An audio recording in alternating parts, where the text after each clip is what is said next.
All right. Okay. I think we're good to go.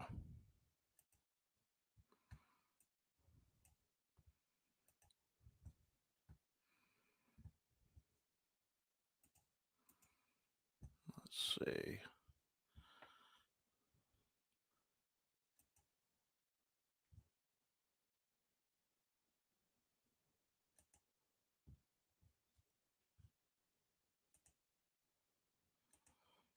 Man, it's been a while since I've done this.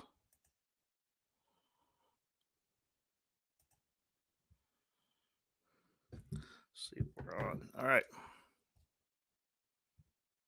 Brand. See if I still got the old intro. All right, there we go.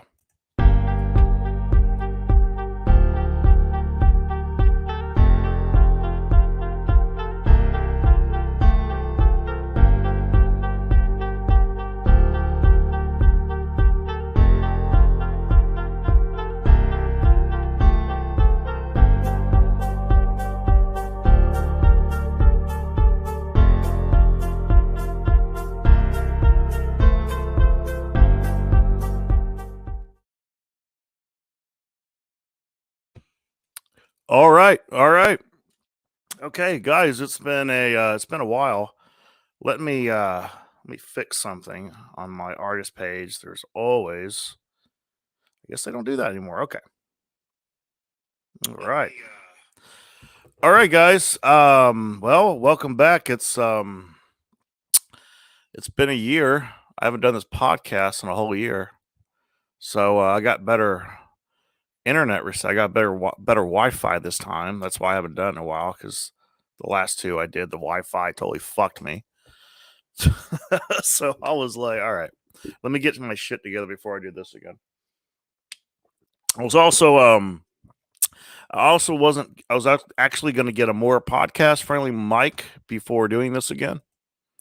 But time was running out and my budget didn't exactly say it's ready for that yet, but I'll get there. That's just my OCD, technology shit talking. All right, guys. So once you guys jump into the chat room and also let me know where you guys are from or where you're at, city/state. I just want to see how far the reach is. So we're gonna head and get started. I'm gonna bring my guest in here at the stage. Ayo! How's What's it going going, on, bro? brother? Doing good, man. Always chilling here in the office, working as always. I feel you. Oh yeah. Yeah, man. So how's your Monday been? It's been a crazy Monday so far, but the Hmm. excitement is in the air for this coming weekend, that's for sure. Yeah, yeah, yeah, for sure, man. Um. So yeah. So for anyone listening, also my playback is odd. How's the mic? Is it loud enough or is it too quiet? Need to come down? Oh, you're good. You're good on Okay. my end. Okay. Yeah. On my end, StreamYard only gives me like so much playback volume. Yeah. So So you're handy dandy on my end. all right, cool. All right, shout out to Arthur. Yo, what to do, Arthur? How you been, brother? All right, so we'll go ahead and get started. I'll stick with my usual program. Tell us about the beginning. How did you get into music? What inspired you? And How I got started with music. As a kid, I've always grew up into many varieties of listening to music. Like, I got into gangster rap music because my dad used to have this nice. big old CD case of collections of music, and all the CDs I would take from his CD out of his van, I was always going to my bedroom just listen to all kinds of shit that you have. Yeah. And because my parents are very strict with my shit because they wouldn't let me allowed to listen to any of that music unless we're in the van together. So Oh yeah. I was like stealthily just like going to my dad's van to get his CDs and go to play on my CD player.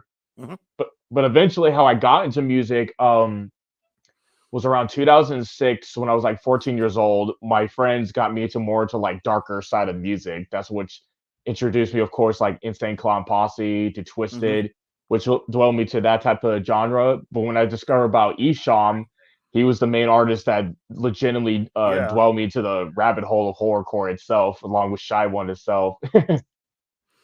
Nice, bro. Yeah, nice. Yeah. Gangster rap was a big early inspiration for me too.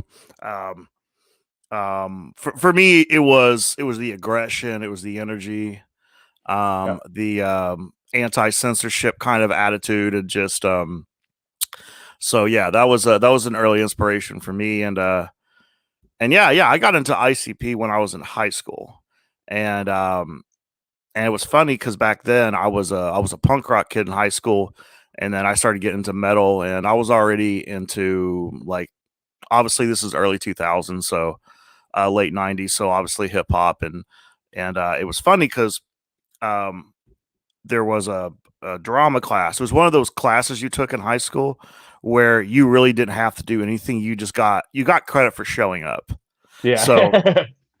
and so all the punk rock kids, they would look through my CD cases, and so yeah, they'd find Rancid, Misfits, like oh, okay, cool, and then they'd question Slipknot, Metallica, you know, other stuff, Wu Tang and Tribe Called Quest, NWA and stuff like that, and so it was kind of like for them it had to be punk rock or nothing, and then they really thought I was weird when I walked in with the St. Clown Posse shirt on and That's stuff when like it that. all switched up right then.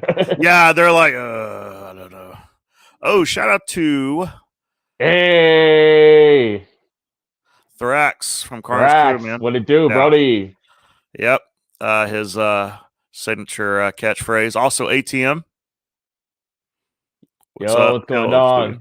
Cool. And so, guys, we're going to get deep into the interview section of this, but we will take some time out if you guys have questions for Chuckles, myself, or just you just want to chime in on the conversation. So we'll take some time where I'll go back to putting your comments on the screen, and then we'll make you guys part of the conversation. Yes, Um, sir. so yeah. Okay. So that was your inspiration. Uh, how did you, and you got into horrorcore? You said like through ICP, Twisted, Isham, Oh yeah. and all those guys. Did you ever get into Gravediggers? Oh yeah, Gravediggers Yeah, was my yeah, shit. You know what I yeah. mean? It was between them, 3 6 Mafia, and Hmm. mainly between like Nodis, which is Isham, Mastermind, TNT, and Yeah, Shy One itself. Because, well, when I say from them and Shy One were my main influences, because they inspired me in different ways. Like from Isham and Nodis, they inspired me to do horrorcore more of the aggressive side, and Shy One inspired me to more be like singing and chop fast with my lyrics because of the yeah, style of it. You know what I mean? yeah, totally, yeah. Yeah, Three Sex Mafia was an influence of mine as well. And yeah, I remember getting into Gravediggers, and then I'll never forget when I found out it was technically a Wu Tang side project. Yeah, You know, RZA's side project yeah, of yeah, that. yeah, yeah. It was RZA, and it's funny because I always use that as a kind of a gotcha moment whenever some of my hip hop purist friends get in a debate and they're like, "Bro, horrorcore is not hip hop," and all this kind of stuff. Like he goes, that's that Juggalo shit. And I said, well, bro, first of all, Insane Clown Posse's biggest influences was NWA and Ghetto Boys. They've said it on, so when you actually listen to their music and you listen to a lot of the music that come from the Juggalo community, it comes from a lot of 90s hip hop Exactly. style. So, you might not, you might think the, songs like Piggy Pie is just a little too out there. I mean, but then that's the same thing. Some of them feel Eminem's a little too much out there, but music is an expression. So Yeah. it's just like, there's plenty of stuff out there in some of old school hip hop that technically is out there, but I say hip hop's a form of many different subgenres, and I think horrorcore is in there, but obviously like Gravediggers is like, hey, RZA was part of that. That was his thing. Yeah. So can you Yeah. really, Exactly, and so what's also surprising too is like many mainstream artists did horrorcore before it was like based yeah, on it itself. You know, even yeah, like if you listen to Ice Cube and Dr. Dre's song "Natural Born Killers," that was uh, technically a horrorcore oh yeah, song. You know what I mean? that's funny because I've always thought that, and for my birthday bash last year, my girl was asking, "Hey, what songs do you want me to spin?" And I was thinking about all the songs. I put Grave Diggers on there, and then I definitely put Natural Born Killers. That's one of my favorite tracks of like all time. Oh So yeah, and especially like from many artists too. Even Bone Thugs and Harmony were all about that wicked shit too from their mm, older shit. You know what I mean? It's like yeah, it hmm feels like it's what people when they look at the genre of horrorcore, they always think of that. Oh, that's just all they talk about is murder, murder, kill, kill, this and yeah, that. Which part of it is true, but it's also hmm like storytelling wise too, how you can portray it. You know what I mean? oh yeah, yeah, yeah. There's definitely you know what I mean. That's what I liked about some of like ICP's earlier stuff was some of the storytelling in it, but it was so entertaining that kind of kept you Mm-hmm. drawn in. I mean, Eminem was a great one, but I always say Slick Rick was probably one of the best storytellers like Yes, in hip hop history. He just had a gift for that. he's the king of Um storytellers, in my oh opinion. yeah. Oh yeah. Yeah, definitely, man. All right, so let's talk about the character of Chuckles. So we got your influences down. Um Actually, this comment looks interesting. Let me read it. Horrorcore and gore hop is my favorite genre now and forever. Always be repping LSP for life. Yes, We're def- sir, brother. we're definitely going to get into some LSP stuff. I definitely have some curiosity.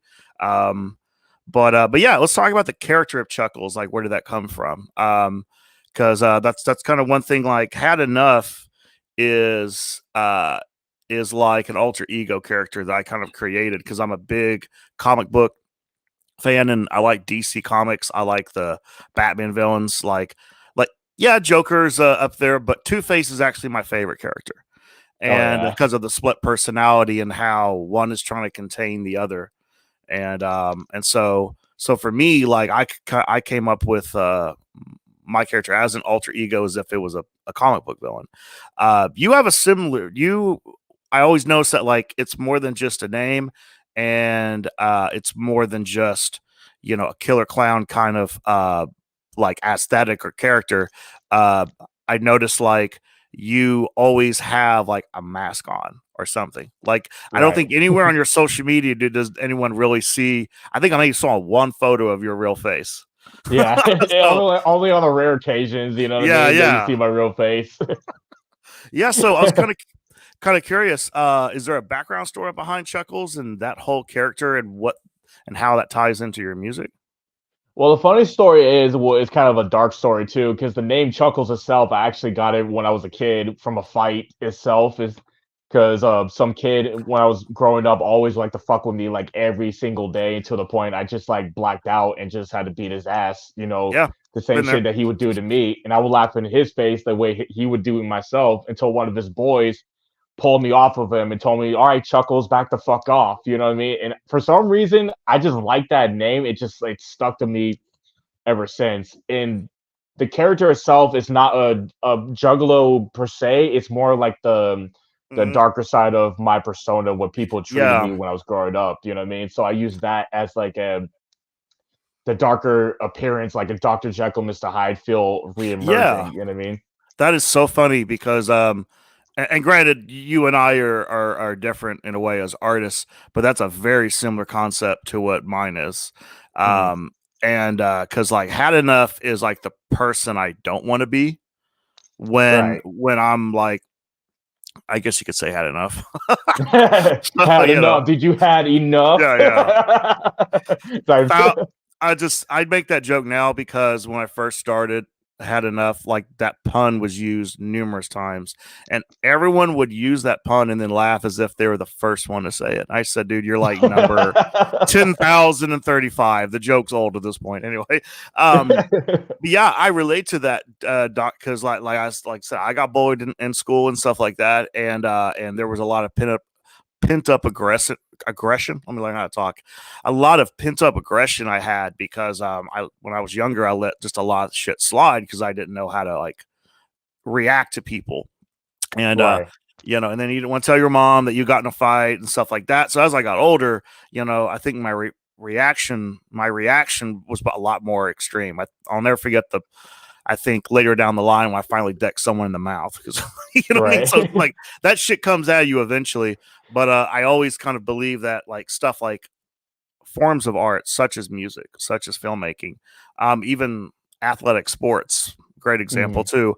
You're able to kind of express your aggression where you can get that out there, and you're not necessarily hurting other people unless they deserve it. So, You're right, exactly. That's what I was gonna say too. It's just like when we, like I said, like trying to make it as a pun. It's like when we had enough, it emerges yeah, out of us. You know what I hmm mean? That's how I release it more into my music too. When I yeah, write, you know what I mean? It just expresses all the shit that's like lingering in my mind where I wish I could do in real life, but I'm not risking my life sentence to be something stupid. You know what I mean? So I decided to hmm just write it on pen and paper therapeutically. You know what I mean? yeah, yeah. That's the way it is. Whenever like parents say that they don't like their kid, they don't like that there's violent music out there, and I'm like, well, I mean, it's better it be expressed in music than Right.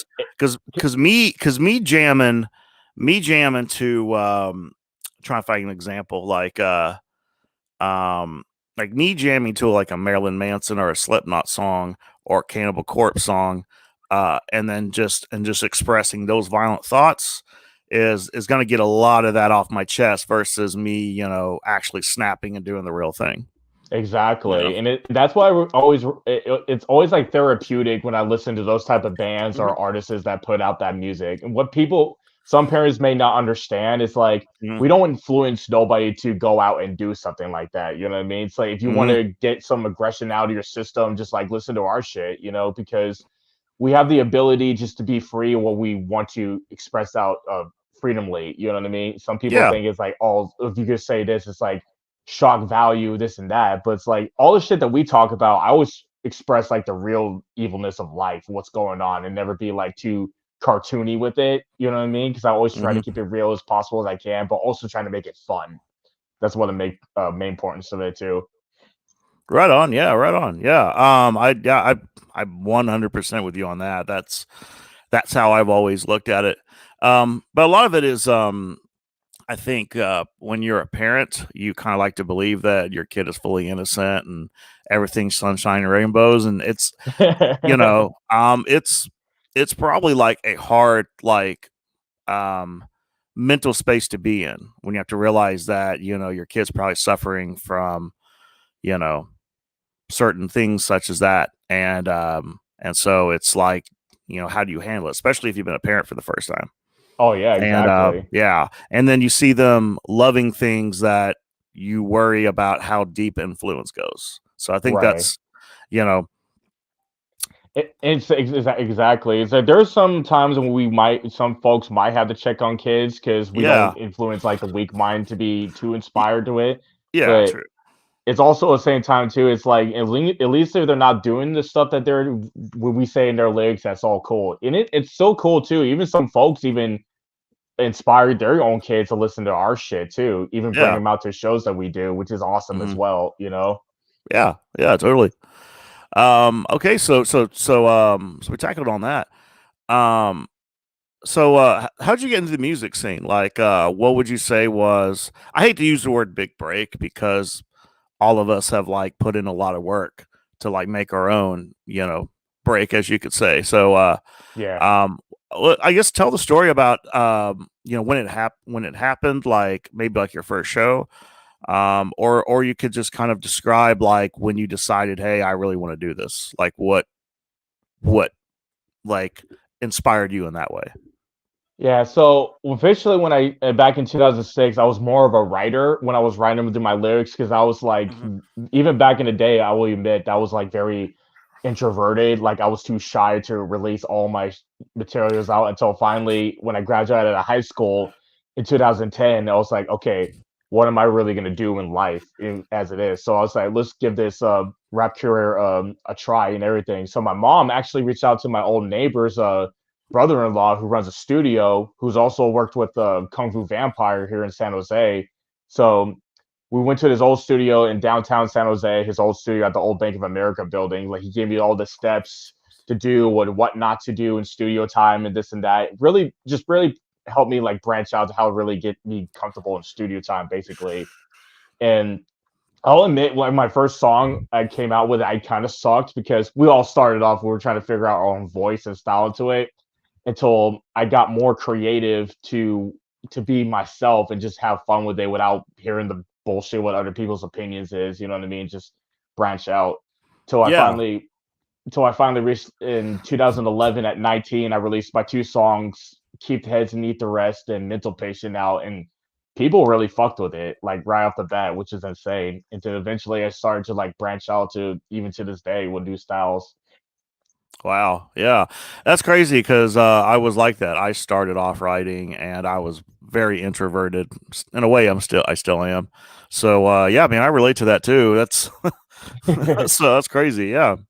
Oh yeah. Um, And by so, the time, what, God, uh, I'm sorry. oh, no, go ahead, man. Okay, I was gonna say by the time I finally reached my first show, I think it was in 2016 for Okay.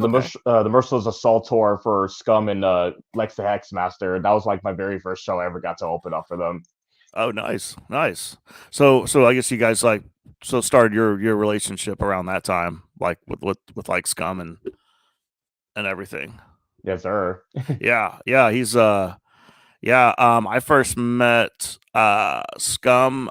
It was I can't remember. It's like I think something Pilgrims tour. Someone can correct me if they want to. I can't Oh, remember the name of them. the Dying World Pilgrimage tour. Thank you. I was I was trying to remember the whole name. Yeah.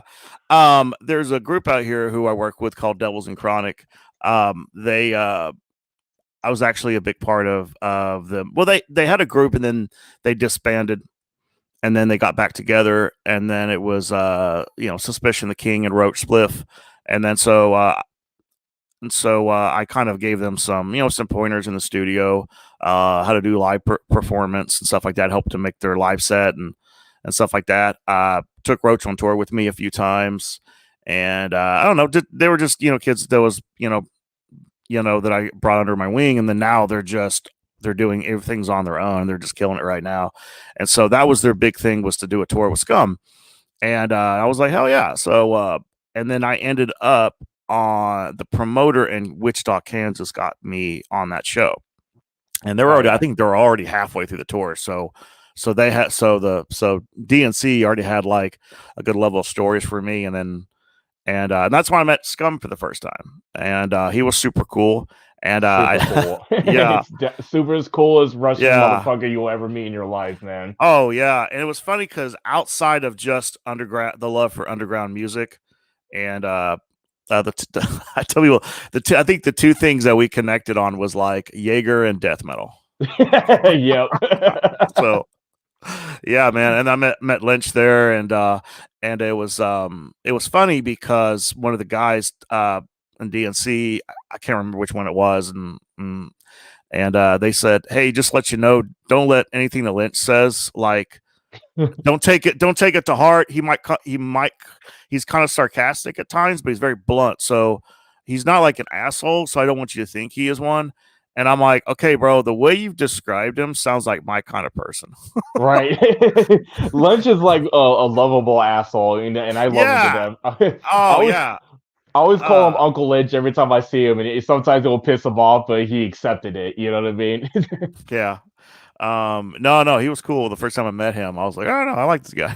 so Yeah. that's oh yeah, Freitas, what's up? March Massacre 3.0. He's all Yes, excited. sir. He just bought his weekend pass today. Oh yeah. So yeah. So well we'll get into March Massacre a little bit later. Okay, so that's how you started. And so how did things go from there? Because you're like all over the place. Like you're always flying, you're always on a showcase, a festival. Um, like when I discovered you, which I think was sometime last year. Um, I was actually surprised to find out you weren't on a label because you are just like all over the place, and that you definitely have a fan base, and yeah, and just people knew you and stuff like that. So I think the first time we met was at it was Underground United Yes, sir. and Prescott Valley, Arizona. I made sure I said that right. I was So always pre Scott Valley at first when I done. yep. I found out that's you don't pronounce it that way. You will piss off the locals, which I Oh didn't my piss off. god. I didn't piss Dude, off any locals. I just know that because, well, a couple of the GRE guys corrected me a couple times. I'm like, well, how do you pronounce it? And I was just Right. like, so. And then I watched Maynard from Tool on Joe Rogan, and he said, "Yeah, don't call it Prescott. You'll piss off the locals." So I'm always quoting him on that because so I mean, because it's like even when my old coworker even corrected me as well, because I told her about this flyer that I was going for in Arizona. It's called, because she used to live there too, and oh she yeah will correct me all the time. It's Prescott Valley, not Prescott. Even though it says Prescott, but it's yeah silent in a certain lettering to it. It's just like you have to say it in that type of term. yeah. One of the locals there told me the reason why they and I might be fucking this up some kind of because so I might be paraphrasing here, but it has something to do with a colonizer that was in back in those days, and so I think his name was Prescott or something like that. So they changed it just as a fuck you, you know. Right. so so that's kind of like why they're very particular about that. But like I said, I'm just taking bits and pieces of what I remember of what they told me. So I might have fucked that up, but I do know it was related to a colonizer, and that's why they didn't want to stick to that actual name as far as pronunciation. Right, right. So but yeah, man, yeah, tell me how so you got to open up for Lex the Master and Scum 2016. So talk about how are you able to build this from there?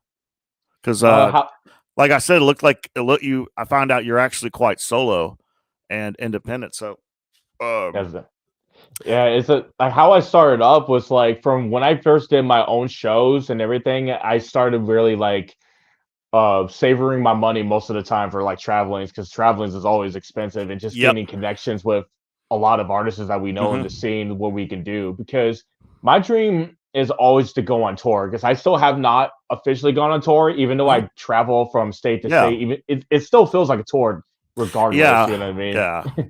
See what my favorite thing to do was form like a mini tour. So if I got let's say I got offered to do let me think for a second.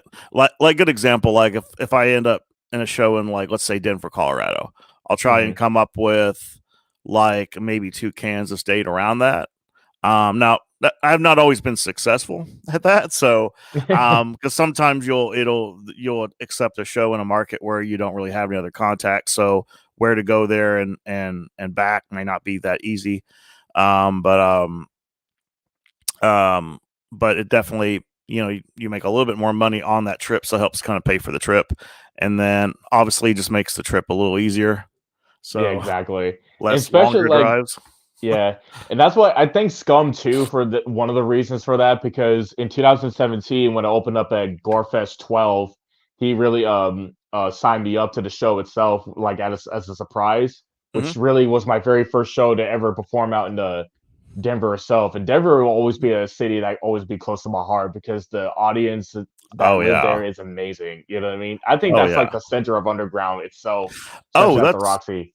when I came to do Gorefest. I mean, I already knew it was big there, but just it's different when you're there in the flesh and you experience it.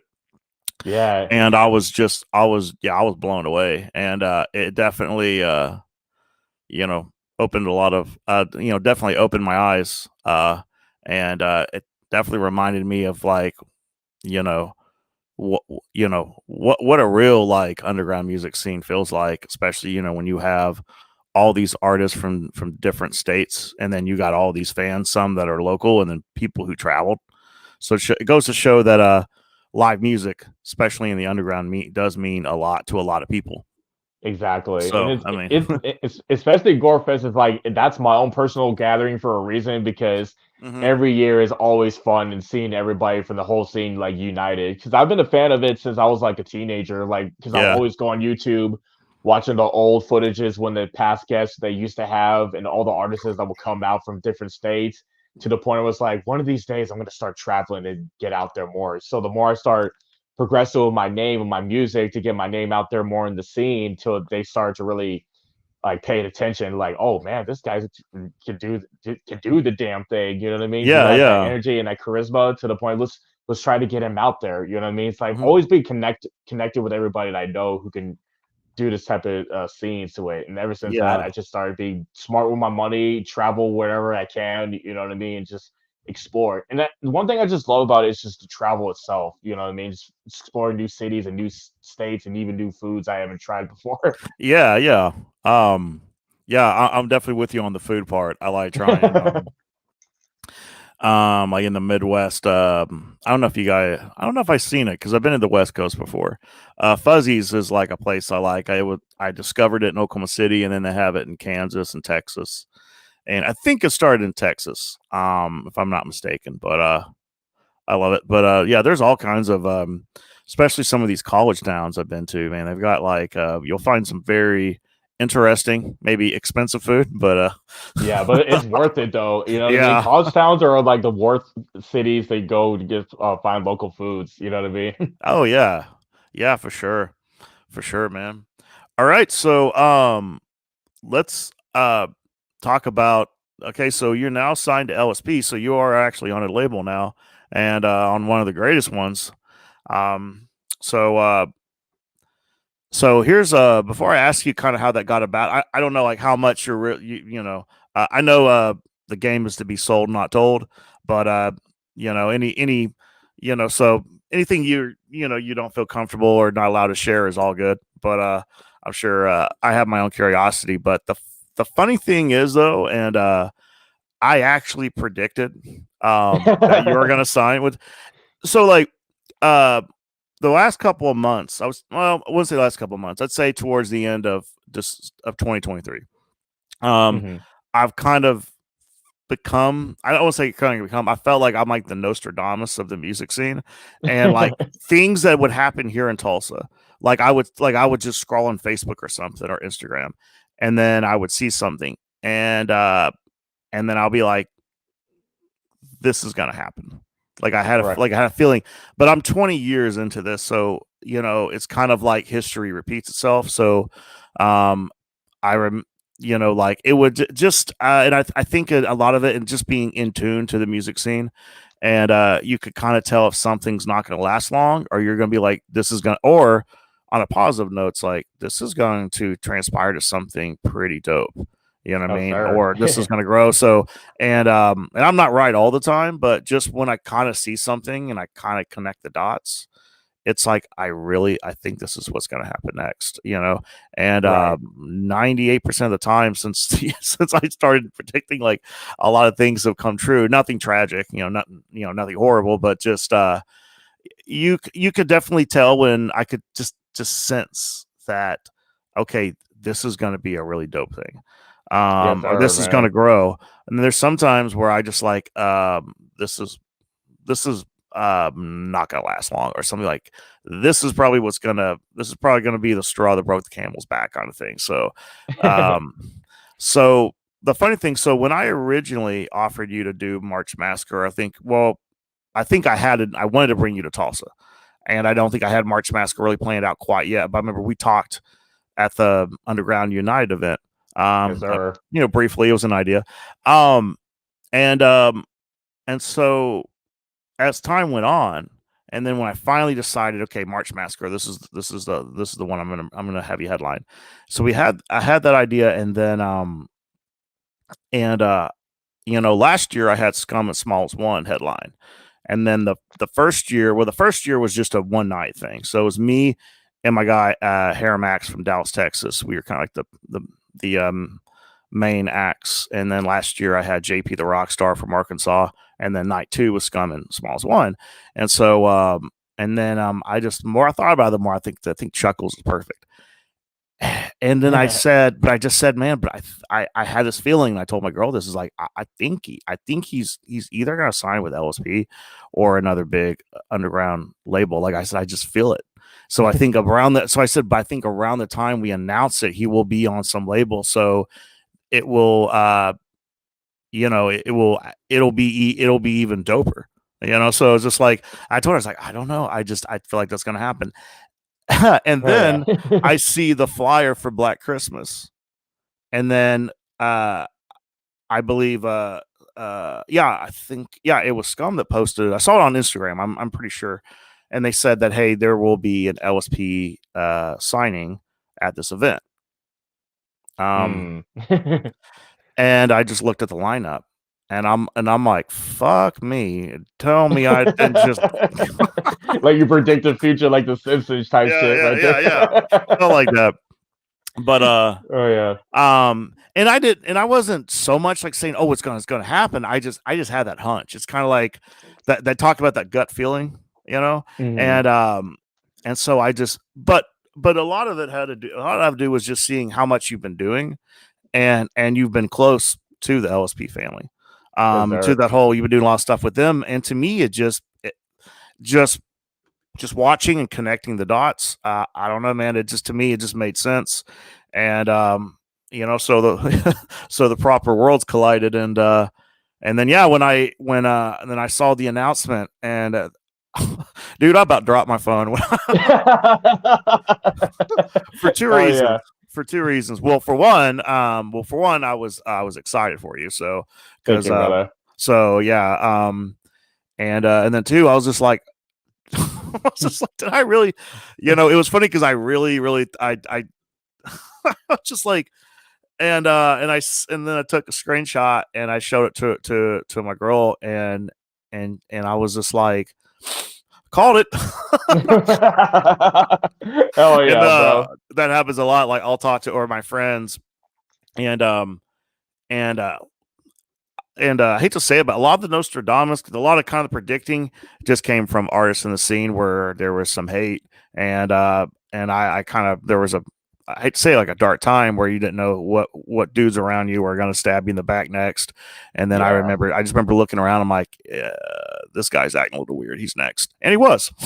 So, and that happens to everybody. So it's all part of the business, all part of the game. So, but yeah, man. But I was super excited for that. So Thank you, any man. so how did that go about though? I mean, obviously, you more than well. I mean, I can't express like how much you've like earned it.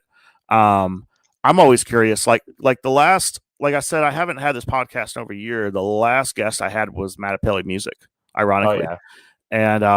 and they had like a little short story, of kind of how getting signed to LSP happened, because we're all curious about like how those things go about, and I know there's a lot of like behind the scenes uh stuff that Yeah. happens that prefers to stay behind the scenes. But yeah, man, if there's a story behind it that's interesting and cool, feel free to tell it. Yes, sir, man. It's funny too because I was there when they got signed, when Matapelli got signed, when we opened up for Nice. Madison Mayhem 5 it was in Haltom City. It's like Hmm. we were all starting up in the independent scene all together because Yeah. first time I met them in person was at Gorefest, like the day after that, a day before Nice. that, and everything. So, and a lot of people even thought I was signed with LSP before I even know, Yeah. but but I was mostly independent on my shit because we always connect. Hmm. Because I always make connections with Scum and IP because I love them all as families in general. Because Oh everywhere yeah, we yeah. go and every city we perform at, they're always there when I'm there. You know what I mean? It's always a good fun for that. Um, when I first got signed, it was around November. Lynch added me to the LSP group chat and everything, like out of nowhere. And I'm like in the group, and I was like, "Oh shit, what's up, everybody?" You know Yeah, what I mean? yeah. And people were shocked too. It's like, "Oh fuck, what's up, Chuckles?" So Lynch hit me up and say, "Yo, nephew, it's like, here's my number. Give me a call. I want to talk to you for a minute." So I called him up and had a awesome hour phone call with Lynch, and he told me that he and Scum were talking about, getting me on LSP itself and asked if I would love to be down with the label itself. And I was like, was fucking do it. And the reason why it took so long from everybody else, because I know everybody's reaction when they saw me get signed was like, about fucking time, man. You should have been signed with LSP like years ago before this artist and this and that. Because I feel like it was more like waiting on the right timing for it to be official. You know Yeah, what I mean? yeah.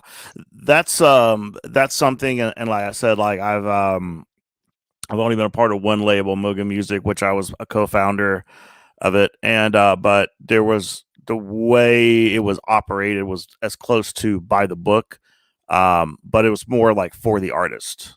Yeah. Like artists got bigger cuts than a normal label would do. You know what I mean? Um, but there was learning that, and then meeting people who were record executives, and just like on the West Coast, and then on the East Coast, we made quite a bit of contacts. But I learned a lot about how like record signings don't happen quickly. Like it's a lot of, and if you really think about all the insides that go into it, especially when it comes to contracts, when it comes to coming up with okay, how do we market this artist, or where does this fit into the overall puzzle of the label? So, and I think a lot of artists don't really get that because to be fair, we only really see what we're allowed to see. We don't really get to see like the meetings, and many times it takes months, if not a whole year, for Yeah, artists to really get signed because there's so many logistics that go into it. And there's probably way more logistics than I even know. I mean, like the information that I got, and I'm like a bug on the wall when it comes to the business side, or just I mean the music too. Like I mean, I would tell you like underground, like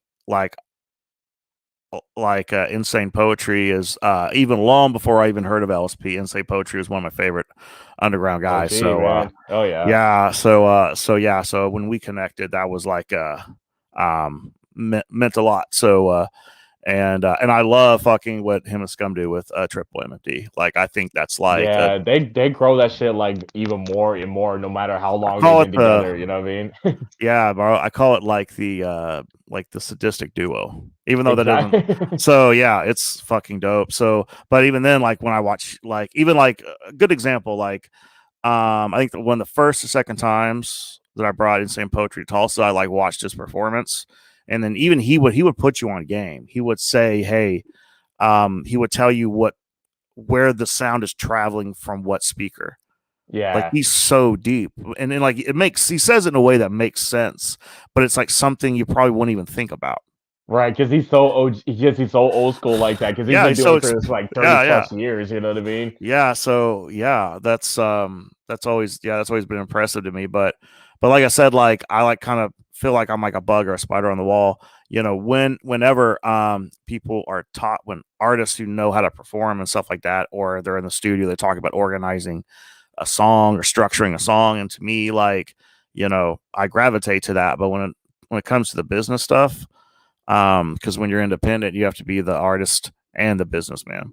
And Basically. Yeah, yeah, so it's different too because when I was independent, it's like we were just saying, it's like you take care of more of your publishing and you stack up your own money and you're responsible for your own thing because you don't really have a street team unless you have that really good following to it. You know what I mean? And when you're on a label, they help you distribute your music, but you also get like a percentage of what you get from like sales from your music or merch and everything. mhm. And it takes time with it, but as long as you keep putting in the work, it's all that matters. It's comfortable like that. You know what I Yeah, mean? yeah.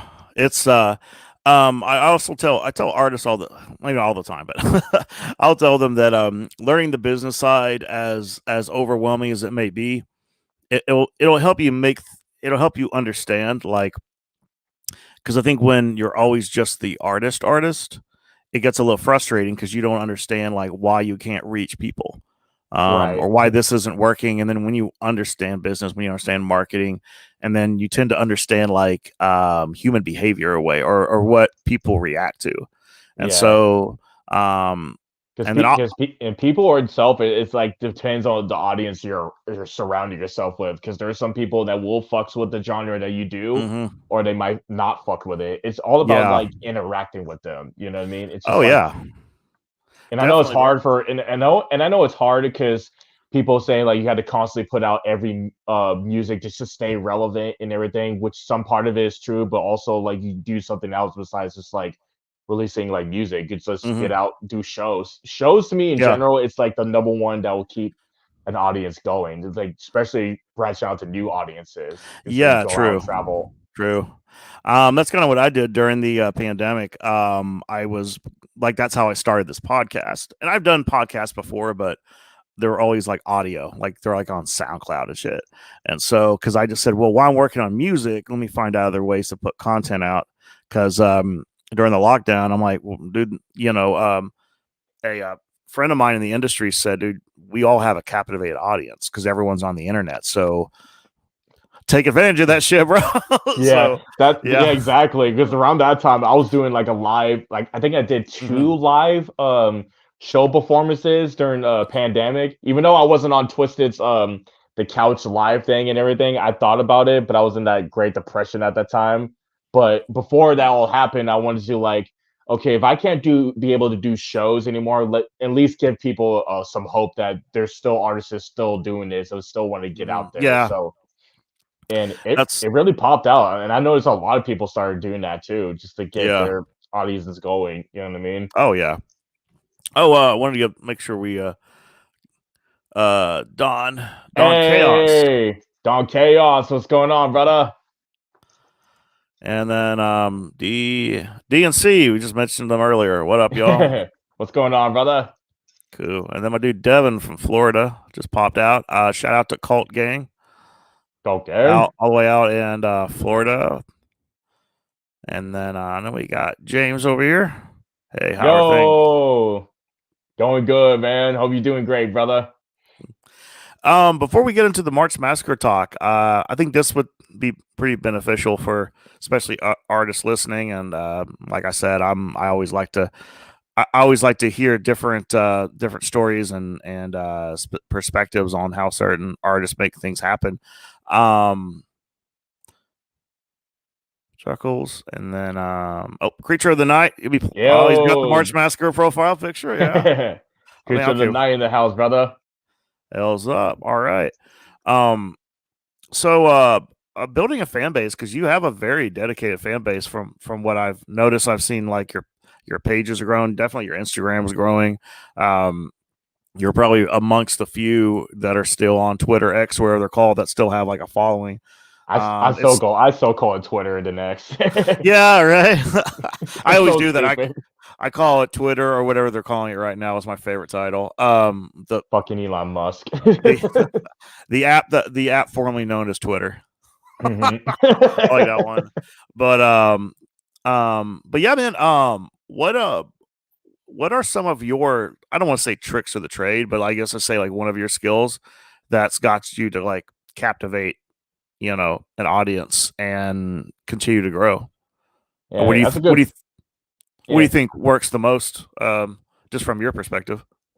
How I got it, it still like it amazes me to this day that my Yeah. audience grew so long from these past years, since I was like 19 to now in my 30s. It's like I feel like it's the more I be more creative and be more interactive with everybody else and not have an ego and not try to be this and that, trying to get ahead of anything, but just be Hmm. myself with it. And that's when a lot of people took a no variety of it. It's like, dude, he's not just like this kind of artist. He's like really down to earth, and he Yeah. fucks with the scene ever. And I always give a lot of people like because I want to see everybody win when this comes to the Hmm. scene. You know what I mean? Because I want to see everybody grow, and I even help out, share some of the homies like music to get them ahead too as well. And I think that's Yeah. when I started doing more shows wise. That's when a lot of audiences like started like appear, especially at Gorefest. Gorefest was like one of the main ones, especially in Denver, Oh because yeah.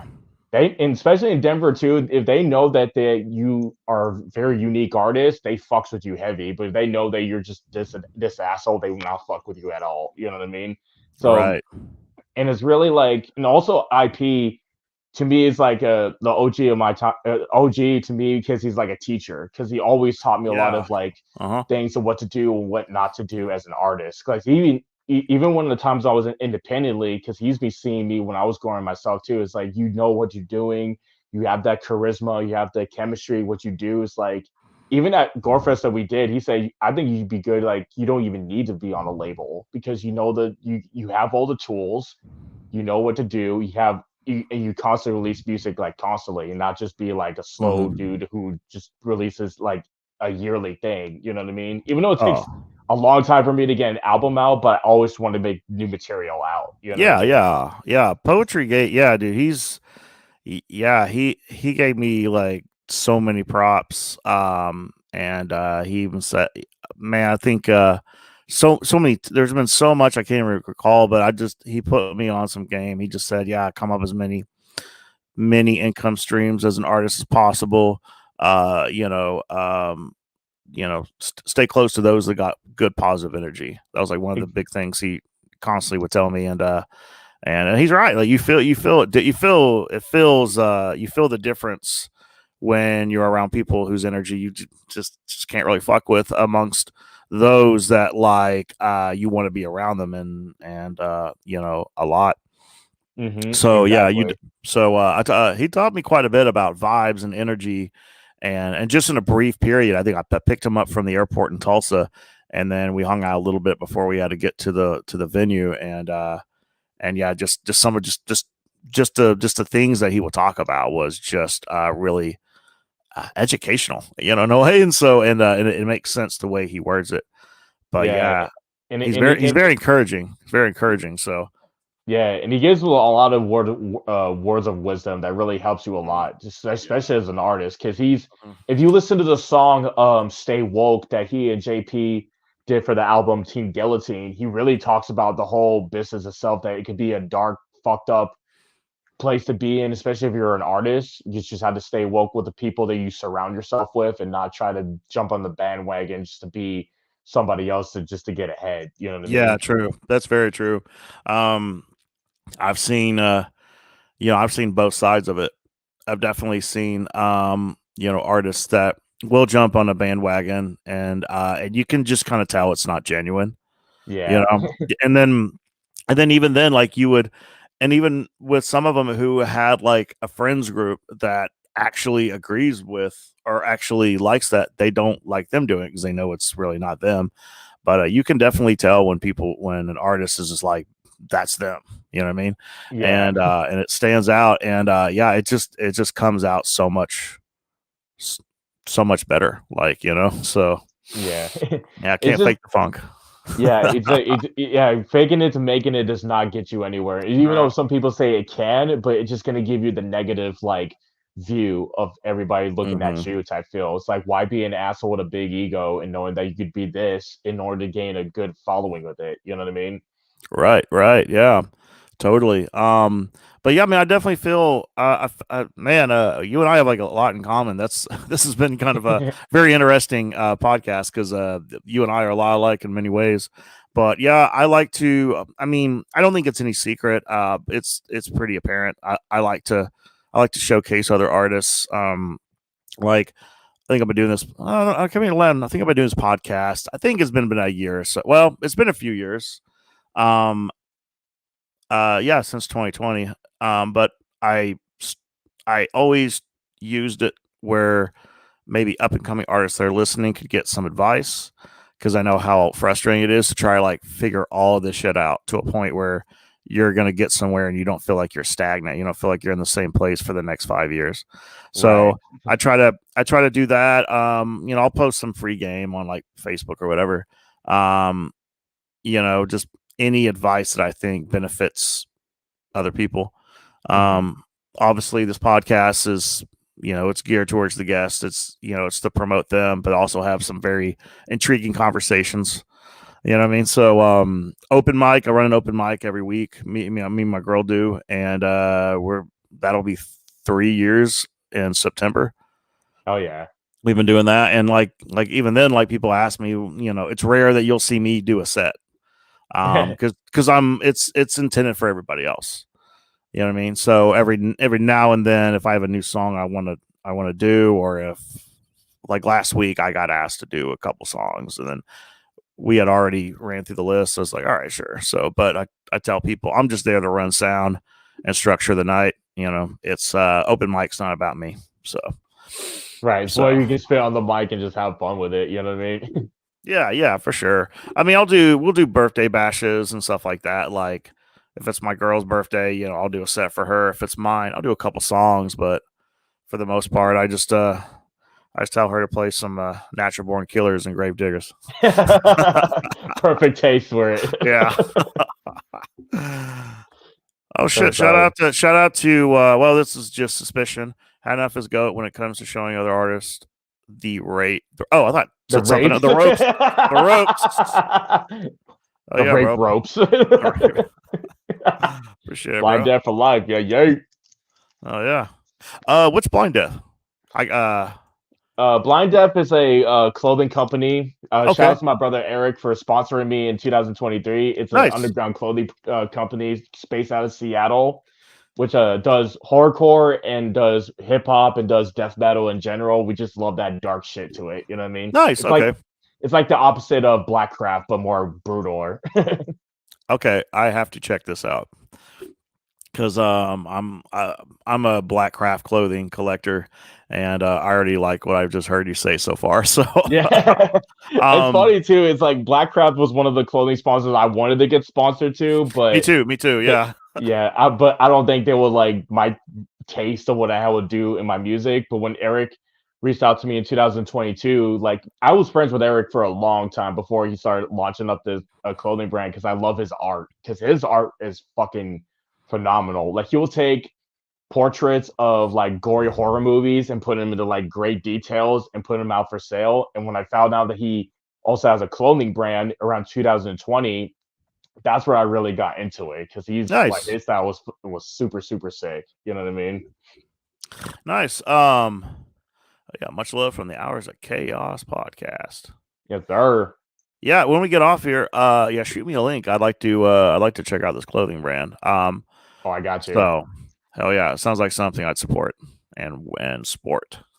That's funny. Support and sport. The that's a tongue twister. All right, man. Shit, we're almost an hour into this. So we'll talk about March Massacre. So I guess to give everybody just kind of background story, I kind of went into it a little bit earlier in the podcast, so I'll make it real quick. So, really, March Massacre originally, obviously, did this a couple years ago, and I was just trying to do a showcase, so it was inspired by Texas Chainsaw Massacre. I had Leatherface on the flyer, Oh and it was yeah. in March, and so I kind of just went with it. Me and my homie Hair Max, he's from Dallas, Texas. We had just made a song and released it called Hall of Flames. And then I wanted to bring him out to Tulsa, and then we were gonna perform that song during my set, and then he did his own set, and yeah, we had a great fucking crowd. It was so I think it was probably one of our best turnouts of that year. So we did that, and then I thought about doing it again next year, and which would which would be last year. And Right. so I had an idea now. Um, I, I won't lie. I'll be honest. Gorefest was an inspiration when I came up with making it 2 days. There was another festival I did a long time ago, and this was after I met Scum. It was at the Halton Theater in Fort Worth, Texas, and it was a show I did. I thought the show was horribly organized. Now, I don't feel guilty saying that because the promoter ended up robbing pretty much everyone in the underground. Oh, Underground, was so it? fuck Yeah, him. yeah, fuck him. We Yeah, know who we're talking about. Yeah, yeah, yeah. Madison Mayhem was well because I did the yeah. fifth one. That's what I'm talking about. My thing was, I guess I got asked to do the show, and then I guess they started ridiculously early for a Friday. They wanted to start at like 5:30, and Yeah, it was I'm like, super dude, fucking early. people are not. Were you there? We didn't even Right? meet. That's funny. That's interesting. There were a bunch of artists on there that I didn't get to meet till later on. I know Donnie Miss was on it. And I want to say Schizo. Oh Um, yeah we opened up for that show. I think yeah, we didn't met at that time, but I think I remember seeing your set. I was Yeah. early. And then I can't remember who it was. Yeah, I got Um. relatively. It was a very weird thing because I said like a Friday night and Fort Worth, Texas, like people are not even off work. Like, Right. and I get that there were a lot of acts on it, but they had two stages, and I think about two or three of the openers didn't make it. So I guess for me, because I've been doing the promoting slash event coordinating for I think like 15 years. It's been a while. So it doesn't take me long just to say, you know, I can kind of kind of organize it to where for me, I don't like I always make sure the headliner doesn't go on at 1 a.m. or none of that. Like I try to make it where they're going on before midnight. That was the stress I had with this year's March Massacre, was trying to organize that where it didn't start too early or end too late, but Yeah. it worked itself out. Yeah, But that was it was kind of a weird yeah, a situation because I noticed because both artists were pretty much performing at the same time, which was hard for yeah, everybody to like pay attention to because you guys yeah. got That the was because we played at the main stage in the theater and there was the ones that were playing that where the snack bar was at basically. yeah, yeah. They actually made that into a pretty decent side stage now. Um, so they got an actual like I just know because I've seen videos and photos. So they've actually made that a pretty decent side stage now. During this one, that was just kind of just off the riff, like it wasn't fully set up yet. So, Yeah, it was but all over the walls. yeah, and to me, it's like if you're gonna start early, don't have like some 30-minute intermission in the middle of the show. That Right, was my thing. Is exactly. like if artists didn't show up, then I then just start a little later that way, and then have them go back to back. I would say have one act on the main stage. When he's the second he's done, start on the side stage. But I've never been a fan of the main stage and side stage. That was one thing I hate to say the word I preached about for March Massacre last year. I said it's all one stage, Hmm. and yeah, you know what I mean. And I just said I think I started a tad bit early, so I think the earliest we start last year was 8. It was 8 something. But we did just fine on time, and we had some sound issues, so people were piling. And this is last year. People were piling in. Um, and then we had no music playing, and Oh, there were monitor issues, which happened again the second night, which I don't know. Like I don't like to blame the sound guy or the venue or whatever. Sometimes shit happens, and it was just it was it's just weird. unpredictable. You know what I mean? You Yeah, never know what's gonna happen. right, right. So but I mean we got going, and we got through the night. So it's so it's all good. Um but yeah, so that was kind of so yeah, the Madison Mayhem, that was kind of an inspiration. So it's like, I can do a 2-day event with big name headliners and stuff like that, and make it more structured. So so that was kind of what inspired me a little bit. And then talked to Scum. I think I hit up Scum probably months ago, probably way ahead in advance. But I was destined to have him as a headliner, so I was trying to get him before he got booked up or had a tour already. And but he was really good he didn't forget about it. Was very transparent, and then said, "Hey, I'm doing something with Smalls One. We're doing like a weekend bender." Yeah, for the And Blame then Us weekend bender. Yeah. yep, and so we made that work, and then and it was dope because like Smalls One hasn't played Tulsa in, I think, over 10 years, and she had a relatively good fan base here. So and you know so Mhm. and then we had and then me and him had like short convo about just organizing a weekend event or whatever. And um and then after that's when he offered me to do Gorefest. So it was so yeah, that kind of transpired very well. So Yes, and sir, then man. and the after party is on his Patreon from last uh, year's March. We went across the street and so yeah, he filmed the after party. It's on his Patreon. So so yeah, no man, it was God good love his times. Patreon, man. He has some crazy ass content on his shit for Oh real. yeah, but yeah, that's how that panned out. And I mean, we had a nice fucking crowd. And yeah, it was again one of the best turnouts for like just a Tulsa hip hop show, underground hip hop show. And so yeah, people keep asking me. I mean, I was gonna do another one this year, obviously I am, but the artist kept asking me about it. And so That's when you know you're doing something right when you have yeah, artists that reach out for that shit yeah, for we're doing real. that again. So I guess for this year, um the last couple of years we're at Blackbird on Pearl, which unfortunately is not around anymore. So this year we're at Badass Renee's, which is a great fucking venue. I've performed there many times, and so yeah, great stage, great sound, great lights. Even the crowds that kind of come in, whether they're there for the show or not, they like to drink and have a good time. So I've always liked the culture and the community that venue tends to bring. So Yeah, and so yeah, again, we're gonna do it 2 nights. Obviously, you and I are headlining night 2.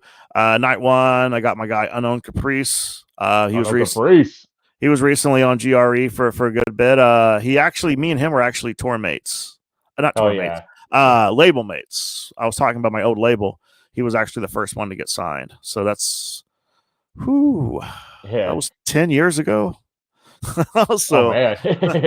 yeah, um, I love and Bongo so No Caprice, man. Like yeah, IP introduced me to him when we opened yeah, up for Madness and Mayhem 5 together on that first night. It was like it was at the almost at the end of the show. He and IP were at the bar, just downing fucking fireballs and shit. Which I yeah, personally am not a fan of Fireball, but it's like if they offer you a drink, you just can't refuse. yeah, You know what I yeah. mean? That's the only time we'll drink Fireball. I have some friends that love Fireball, and so I'm not going to be a dick and say no. But Right.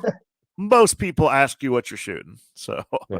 I'm a I'm a, um, I'm a Jaeger type of guy when it comes to like downing shots and stuff like that more than Jaeger. Because Scum pretty much got me into Jaeger when we first officially yeah, met. Because a lot of people say, "Oh, that shit's fucking disgusting and shit." I mean, it is, but it's just like it's fun to drink with the homies. yeah.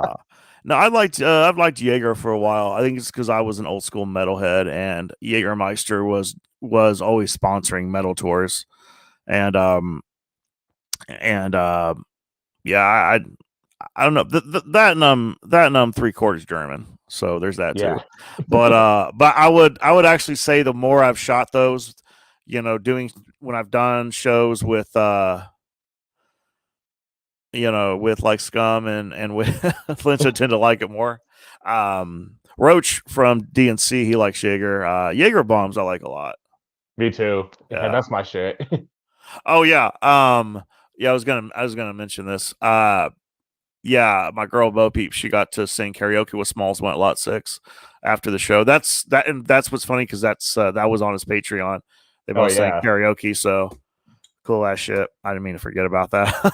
when I t- when I tell stories, I try to like kind of pace myself because sometimes I've gotten to too I've done this where I got too much detailed and then told a part of the story that people didn't want out there, and I never know like who's cool with what detail because some people are secretive or what have you. So sometimes my brain just leaves out certain parts of a story, and there's there's plenty of podcasts out there where I told a story and I said way too much, and Right. I had to apologize to a few people. It's like, yo, bro, I didn't need that out there in the streets. I was like, sorry, bro. I thought it was funny. You're right. In some parts, it's like we just like to bring it out there just for the shits and giggles of it. You Yeah. know what I mean? Yeah. Well, my first podcast I did with a buddy of mine. Okay, hang on. It's okay, babe. I'm an awful singer. I was just gay sing with her. No, my first podcast I did with a buddy of mine. It was called Asshole with a Cause. And that Asshole of the cause. That's brilliant. and it was just an audio podcast that we did in a house, and we were just drinking, smoking weed, and then we'd interview musicians. It started with and I came up with it because I know a lot of musicians in my city in Tulsa. They had their frustrations that they had story. So I kind of treated it like Taxi Cab Confessions. I don't know if you remember that show from HBO. Oh yeah, yeah, yeah. I remember that. Yeah, Yeah. I think of that way where you're driving, you're getting information out of people, and it's like great TV content. And I didn't get anybody like hammered to a point where they would tell like their dirtiest secrets, but it was just supposed to be where musicians had a platform where they could have free speech, and they could, if they said, hey, I don't like how certain venues treat certain musicians, or I don't like the fact that I can't just to speak on an experience that could have been done or could have been operated better without a venue not wanting to book me, or because some promoter got into his feelings about it. Why can't we have an open discussion? And Yeah. that kind of opened the gate. So, but when you do, and it was interesting. I mean, guys would tell crazy sex stories. One guy told a story about a girl who cut him during sex, Oh like fuck. horizontally and all that. And that's a standout. That's no reason why that came to mind. But that's something you don't forget about. But there are other stories like, I mean, fuck, dude, had a rapper tell a story about the first STD he got and how it Oh came God. about. Oh Um, God. but there are other ones. Which, There one was people would talk about, hey, here's a reason. Like someone had to kick a drummer out, and it would because if you ever been in a band, there's usually that one guy that just makes everything difficult. And then always. when you're trying to be professional, whatever, it's usually the drummer, by the way. It's usually the drummer. It's always the drummer. Yep. Maybe the bass player. I don't know. It's usually the drummer. Um, and so it'd be a big uproar. There'd be the drummers, click against the lead singer or the guitarist or whoever made the decision. And then so they would go on my podcast just to clear the air and say, hey, look, this is what happened. And he goes, I love the guy to death, but he goes, but if we're going to be a business and we're going to keep moving, he's just like, I can't have it where we're late to our set because the drummer decided to go, he had to go borrow a cymbal. He goes, I just don't think that looks good on a band, so conversations like that, to be stuff like that. And a lot of times it just did kind of what it here. I just asked them how they got started, because, I call it the 8 Mile story. Right. So everyone kind of knows how you got from planet A to planet B, and everyone's got like a background story with their music, with their songs. And as a fan of music, to me, I just feel like all fans of music find that stuff intriguing to listen to, and you learn more. And then, the podcasting thing's been something I've done for a while. But yeah, that was the old raunchy days, and we got in a little bit of trouble. Yeah. There were a couple. Yeah, well, when you're on the air and we weren't even live, this wasn't even a live stream, so there were plenty of things I had to take out because it was like, hey, that's gonna piss someone off.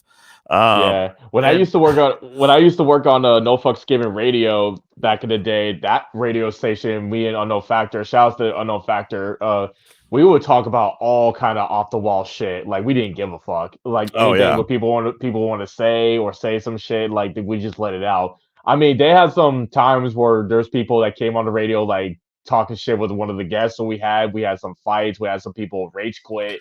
We even say shit we're yeah, not supposed to say, but it's just like that was yeah, we were on that rock star mentality type shit where it's just like just say whatever comes out the mind, just get it out. You know what I mean? yeah. That's how that was operated. And there was God, we were, yeah. It's funny to look back on that because it was, yeah. So I definitely learned to be careful about what I Yeah, just share had in to be careful stories. what you say and everything. There's some we even had I don't want to mention his name and everything because I love the guy. Shout out to Green Jello because there was time where we Oh hell mentioned yeah, something that he didn't like. Then all of a sudden, like he just rage quit it out, and it's just like me and Unknown Factor were just like shocked, but just laughed at the same time. It was like, bro, what just happened? Type feel, you know what I mean? yeah, yeah. No, there were, yeah. It was kind of funny because people when they would listen to it, they felt like it was like unauthorized storytelling. They said, "I feel like I'm eavesdropping on you guys. I'm listening to a bunch of dudes tell have a conversation about like behind the doors or behind Right. closed doors, behind closed doors. So I feel like I'm not allowed to listen to it, and that's what's interesting about it. And you guys pull no punches, like No. yeah. And there was yeah, that was a crazy time. I think we would have gotten it canceled pretty quick if we did that nowadays because that's how terrible it got. And then there would just be girlfriends and wives who heard it and messaging us. And it's just like, hey, I didn't need to hear my husband talk about his groupie days when he was in a band for the first time. And Mm, and when you do things like this and like all this, it was, that's why we call it asshole of the cause. It was completely uncensored. You just went off the cuff, and right. it's male locker room talk. Yeah, Now exactly. but when we had like females on, I think we did take it down a notch. But then the females would want to make certain jokes and stuff like that. So it was interesting. But no, man, we just interviewed our favorite musicians and then just got it was interesting to see like how much it traveled. There are people who are truckers who said, yeah, every Tuesday when you guys air something at 6 p.m. and I'm working, I'm turning that on. So it became like a radio show for people. So it's interesting to see like how far you can take something like that if you're able to tap into what people find entertaining. Exactly. That's how one of the reasons too. I also got grown in my career itself when I started working on the radio. On No Fucks Gaming Radio, I was doing that. There was another show on the radio. We had a Freaky Fucked Up Fear Hour, which had me, Unknown Factor, and Elmo 415 talk about horror movies, like Oh, reviewing nice. them and everything. And there was Blood Beyond the Mat, which is we talk about wrestling.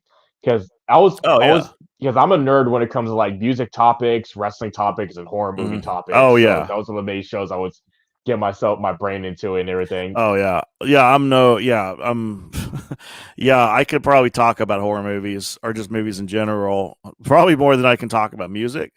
Um, I guess when it comes to, I mean, I can talk about how much I like a song or how talented I think an artist is. It's, I guess, with movies, like especially the more like psychological. Yeah, You know that's what I my mean? The shit more right there. psychological shit. And then I'll justify why a B-rated movie was so bad it's good. Right, exactly. Yeah. Like there's this movie I kind of like quitted out. I didn't want to watch it. This was Elmo's movie. I don't know if you've seen this. It's called the Greasy Strangler or something. Oh God, I can't remember. A friend of mine messaged me and asked me, "Hey, I got a couple of movies you should check out," and he said Cannibal Holocaust, a Serbian film, and Greasy Strangler, and I was like, "Well, I own both of those first two on Blu-ray, Hmm. and I've watched them several times." And he goes, "But I don't know." I said, "I've never heard of Greasy Strangler." I was like, I mean, I'll tell you the one movie I watched, which I haven't watched that yet. I watched a movie review, and I can tell I know enough that should probably eat before I watch the movie, so I don't Oh yeah. regurgitate and vomit. So I can tell it's probably one of those that's you better have a strong stomach for. Oh shit. So yeah, but yeah, when I have the stomach for it, I'll check out Greasy Strangler. But Yeah, um, it was just too gross and it was so weird. I think it was more of a comedy horror at what Elmo yeah, told me, but it's still disgusting when it comes to a guy who's all greased up and everything. It's like, ugh, that's just like gets a bad taste in your mouth type feel for it. I can tell you the one movie I watched, and I only watched this because a girl on TikTok said, "Here's the top 5 most disturbing films I watched."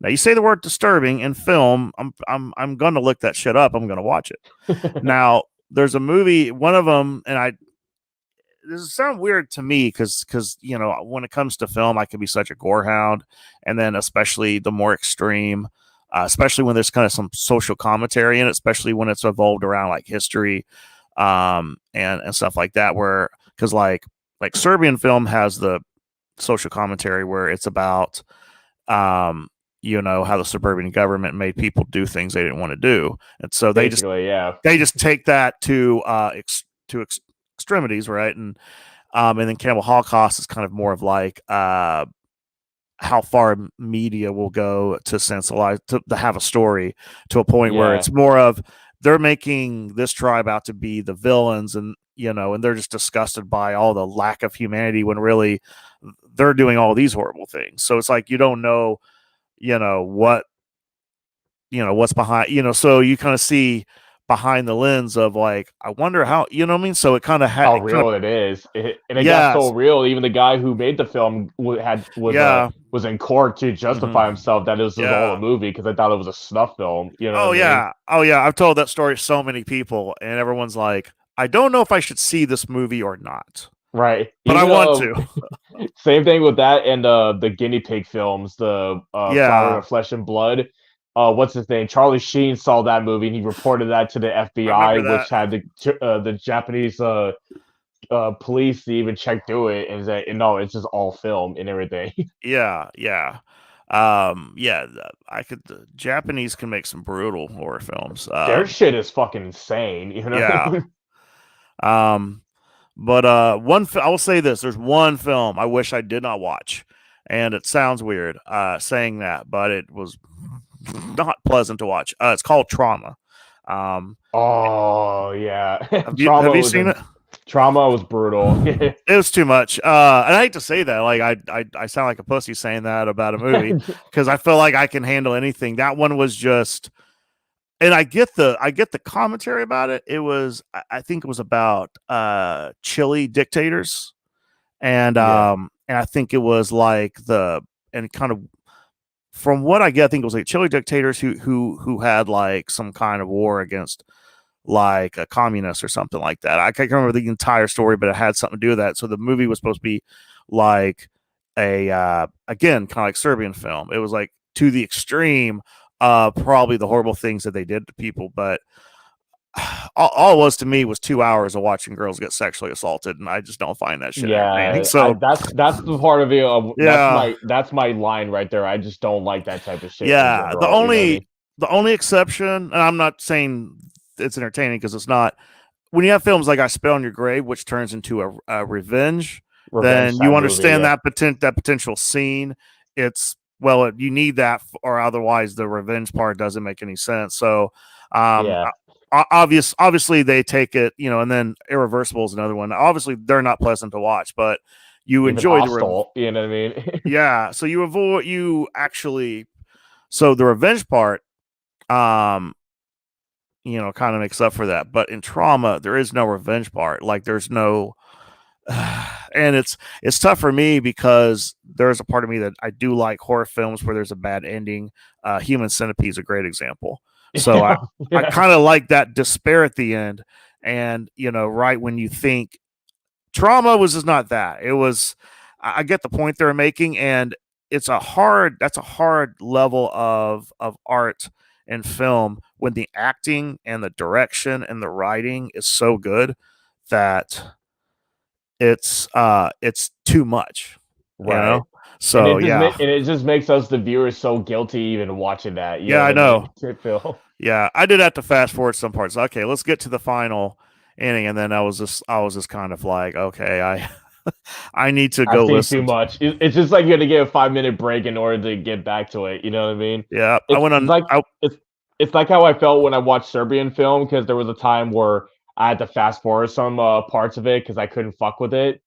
And there was this one movie that inspired that movie called The Life and Death of a Porno Gang. That shit was like so fucked up itself. You know what I mean? Yeah, yeah. It's after that film, I had to pop in a Ninja Turtle cartoon on Netflix Yeah, you just had to just watch something happy and positive in order to yeah, get that yeah, shit out of your head. just to yeah, just to I just dropped yeah, just to get your soul back a little bit. So had to I had to take a I had to take a few steps back and look at my life. So Yeah, before you no, get back to the rabbit hole of insanity. oh yeah, yeah.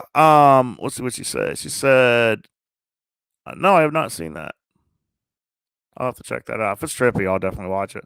Yeah, I gotta check that Um, out. Now where Serbian film where I can kind of pull away from that. Um, when the third act is a guy sticks his dick in this guy's eyeball and kills him with it. That's kind of when I can kind of take that away from reality. Like That that's was like more okay, funny and is like, God yeah, damn type film. yeah. You can kind of tell that's purely for shock value, and it's just not. It sometimes the shock value um, tone of it adds a little comedy in it, so you don't take it as seriously, and then you can kind of see, okay, we're just going left and right and see what the What we we're getting just ourselves laughing. into. Yeah, we're just laughing at how extreme we can go. It just Uh, got to, especially watching that movie, it just made me not watch porn for a good little while until I got back into it. You know what I mean? uh, Only yeah, thing I love about that movie was the theme track at the outro of it. I think that was that song, that beat itself. I actually used that for my very first song, "Keep the Heads and Eat the Rest." If you look yeah, back at it, because that beat was so good especially when I first saw the trailer on Mortal Guard back in the day, because I just fell in love with that beat. It's like I gotta find a way to get that beat. So of course I go on Google and they're selling like horror movie theme songs on sale for MP3s, and I download it and just like fuck it, I'm just putting that to a beat. yeah. I'm actually once we're done with this podcast, I'm gonna finish this new movie on Netflix. It's called Spaceman. Oh, I heard about that. Yeah. It's Adam Sandler and then why did I forget his name? He played the Riddler in the recent Batman movie. What's his name? Oh, I know what you're You know what I'm talking talking about? about. Yeah, yeah, So yeah. so it's Adam Sandler, and it's a straight serious movie. In fact, even like his voice, like his accent, doesn't even sound like him. It sounds like you know what I mean. Like it's him in space. He's an astronaut, and then so he's been away from his wife, and his wife is pregnant and all that stuff. So he's like very like alone, and then like a spider alien comes in there, and it's like very like intelligent. So basically, the spider alien dude, it's so weird watching it, but it's such a good movie. So but it's so odd because and if this, I'm guessing the spider is like CGI, which is actually probably some of the best CGI I've seen in a film in a while. But yeah, it's like very, yeah, it's hard to explain because I feel like if I say too much I'll spoil it for people, but it's an interesting watch. um and like, yeah, so the spider alien is like very intelligent. It's kind of like a therapist, Oh, and nice. it kind of takes on kind of like Castaway, the um, Tom Hanks movie, um, Yeah. kind of like how he's alone in the middle of nowhere, and then the volleyball is like his friend or something like that. Well So said. Well yeah, well, said. yeah. So this is kind of like different, and then it kind of has a similarity. So yeah, it's an interesting movie. I was always halfway done, but I had to get ready for this podcast. So I gotta check it out too. Probably yeah, by the end yeah, of this it's too. yeah. Yeah, it was pretty intriguing. Yeah, and you're talking about wrestling. Wrestling.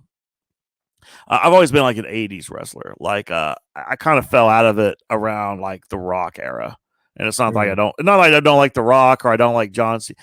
There is something, and a lot of it has to do is I am an '80s baby, so there's some part of that that I kind of, um, you know, no, I can't explain it for movie night. Now I'm watching it tonight.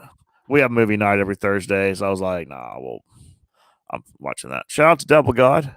I'll Devil be seeing, God, what's going on, brother? but Nice. no, man, yeah, '80s is, and then I saw the movie, the what is it called, the Iron Fist or the Iron Claw. Oh, the Iron Have you seen Claw, it? Yeah. yeah, yeah, So Iron Claw. It was very sad, you know, because yeah, if you look back in the history of the Von Erichs, it was a very dark, fucked up yeah, story. You know what I mean? One thing I had a little doubt of that movie because they forgot to add another brother to the Von hmm, Erichs, which was kind of like a letdown of that. yeah. But That's something they did talk about. And that's kind of that's also something about when and this goes into my nerdy shit with films. When they're adapting a book or real life, there's Mhm. always going to be something they're going to change. Like a good example would be the Jeffrey Dahmer series on Netflix. Yeah, The they changed a Neighbor. lot of shit up. Yeah, and I know people complain about that, but when you kind of, if you made it exactly like the real life thing, yeah, yeah, it's Yeah, going to be a long movie. It's going to be a long series. So, and a lot of times when you're building a narrative in a film or a TV show, um, things have to go a certain way. If it goes precisely like real life, it's it might, it it might, doesn't translate well. It doesn't translate well. So a lot of times they do have to change things in order for it to narratively fit as far as a film. And yeah. so that's and like I said, that's just my nerdiness and how I research and how films are made, and that's the only reason I know that. Other than, because if I did know that, I'd be complaining with everybody else. But that's the Yeah, only reason yeah, I kind of, that was I think that was the only complaint too about it because his mm-hmm. neighbor was a brother man who was a the real neighbor who was actually next door when he smelled all the shit that he was Yeah, doing. yeah. And there And was another neighbor, I think was a woman that was across the street. But you yeah, got to think of, if they were to stick at that, if they were to stay that precise, then they have to introduce you to another character. And I think that's what they did in Iron Claw. I think they said, well, I think if we just kept it these brothers, and then maybe have one brother that kind of has maybe some of the similar.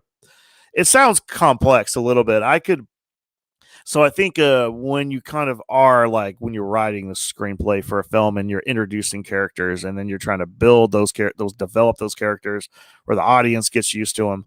Yeah, Sometimes one character's got to take the yeah. gets cut, It, so it happens. yeah, it's same thing when you look at the Stephen King movies too, because if you read the books, is of course they have a whole different storyline and endings and everything. But when you Yeah, see them in the theaters and yeah. movies, they're still good as well. But sometimes people complain about it too. It's like, no, it should have been happening in this. This is what happened in the book and this and that.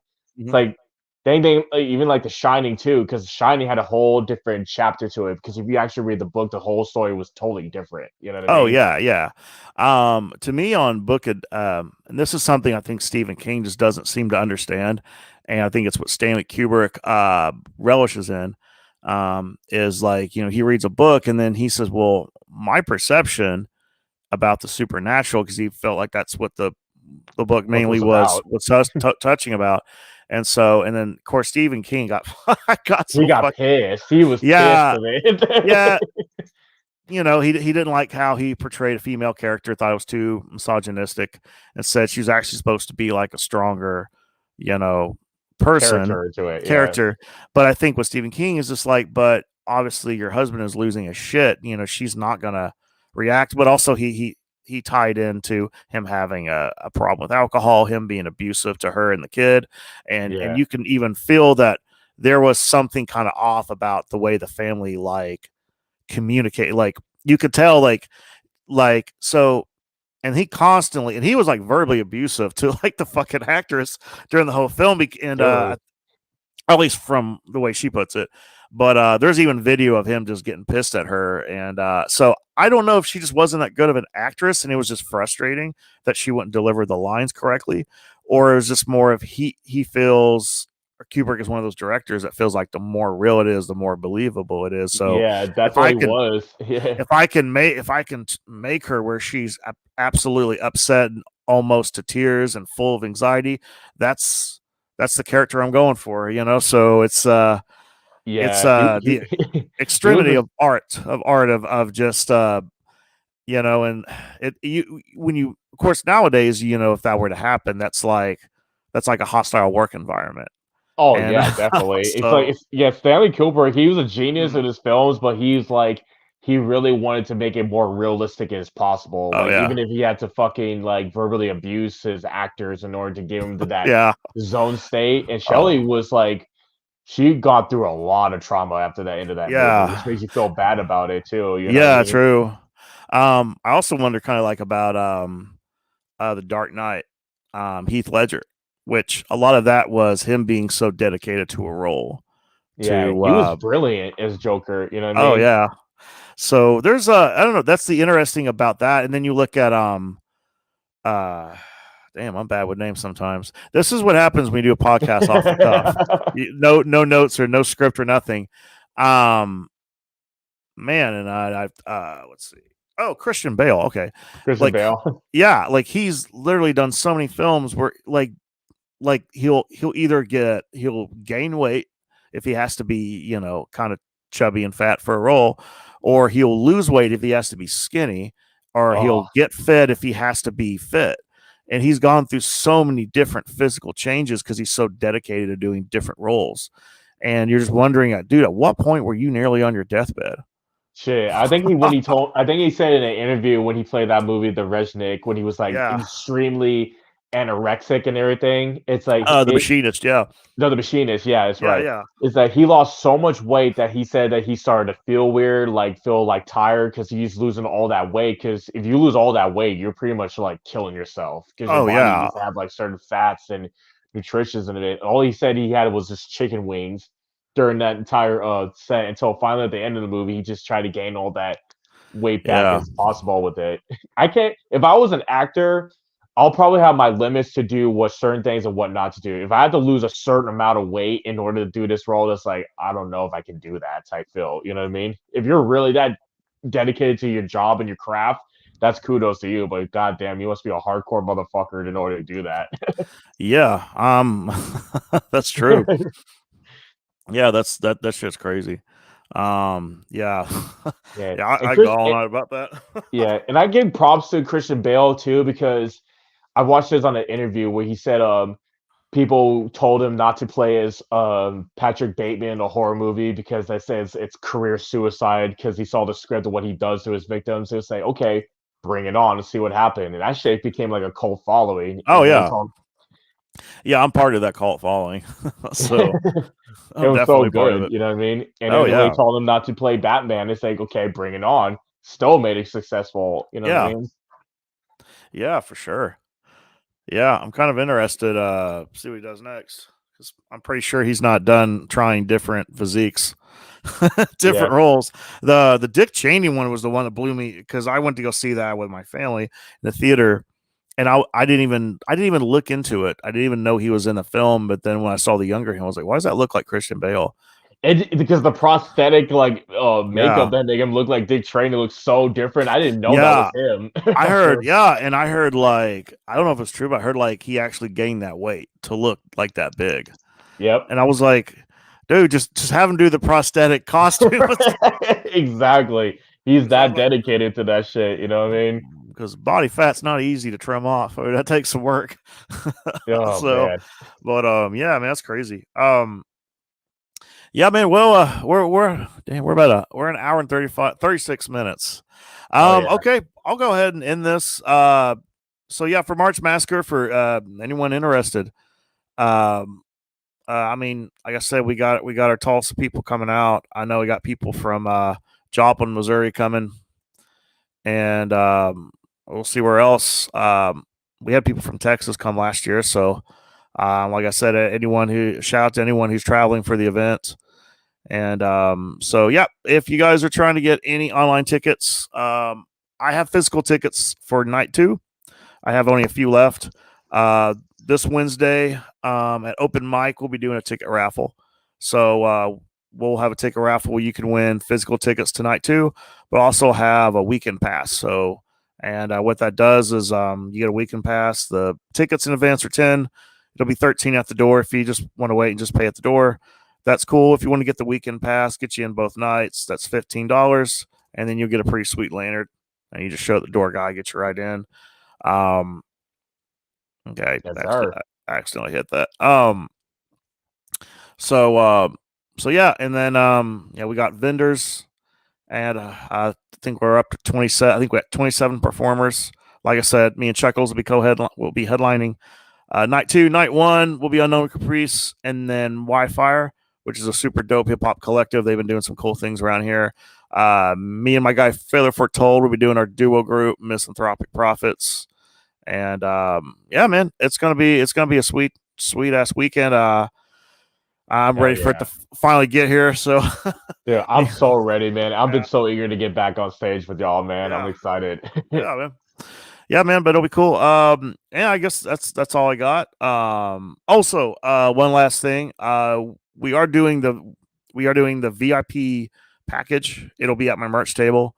It's only $20. It's very limited, very limited. So if you want one, definitely grab it as soon as possible. What you do is you get the poster, you get the concert poster, and then you get a little swag bag. And so you'll get a bunch of random merch items. Yes, sir. So, and then I think both people got just wants to say thank you for sending your March Massacre set. Oh, you're very Yeah, welcome, dude. I'm excited to get on the stage right here yeah, for it. And I'll be putting out 2 songs from my upcoming album on the set. So if y'all gonna be in Tulsa, like definitely be prepared for your earbuds for show. yeah. Oh yeah. Oh man, I think that's all I got. I guess if you want to, you can shout out your your social medias or where people can find you. Oh yeah. If anybody who's new to my music, I go by the name of Chuckles, Chuckklez. You can find me mostly on Instagram, Facebook, Spotify, iTunes, all digital platforms and everything. I'm on what you so call X, but I so call it Twitter at Chuckles408. And yeah, man, if y'all want to listen to more of that evil shit, I always be releasing like any certain months of this year, and I'll be getting a new album out in LSP soon by close to spring and everything with DJ Lil Sprite called Horror Something Unstable. It's about, I'll say about 90% done. I just gotta get a few new songs, gotta record them, get everything all mixed and mastered, and waiting for the album arts and everything, and we're ready to go. So keep your eyes peeled. Hell yeah, man. Hell yeah. All right, man. That's all. That's all. That's all I got. So, Oh yeah, brother. Thank you very much for having me on here, brother. thank you, man. All right. Well, I'll see you Friday then. Yes, sir, man. Let's Yeah. kill this shit. All righty.